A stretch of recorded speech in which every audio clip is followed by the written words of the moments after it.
My brothers and sisters, we are all running a race, but many of us are running toward a mirage. We tell ourselves, if I just get that job, if I just marry that person, if I just hit that number in my bank account, then I'll finally be happy. But when you arrive at the destination, the emptiness is still there. Why? Because the dunya was designed to break your heart, not to fill it. Allah tells us in the Quran, the life of this world is but amusement and diversion. Quran 57:20. When you attach your heart to things that are temporary, you start to bleed where you were supposed to grow. You are trying to fill a God-sized hole with a world-sized object. It will never fit. Point 2. The trap of urgency. One of the greatest deceptions of this world is that it feels urgent. The deadlines, the social media trends, the pressure to keep up. It tricks you into thinking you're falling behind. But the only race that matters is your race to Jannah. The Prophet said, be in this world as a stranger or a traveler. A traveler doesn't spend his time building a palace at a bus stop. He keeps his bags light because he knows he's just passing through. Point 3. Signs your heart is leaking. How do you know if the dunya has taken over? The prayer test. You check your phone before your salah. The validation trap. You value a stranger's like more than Allah's approval.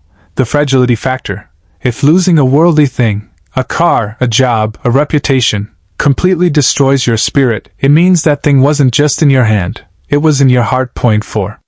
The power of Zud Islamic minimalism. Detachment isn't about living in a cave or being poor. It's about owning things, but not letting them own you. Work hard, but don't let the stress of work follow you into your sujud. Enjoy life, but don't let the luxury make you arrogant. Love people, but don't depend on them for your worth. When you loosen your grip on the dunya, you finally have your hands free to reach for Allah. Point 5. The statistics of the empty peak. The world teaches us that more equals peace, but the data suggests otherwise. Look at the success paradox.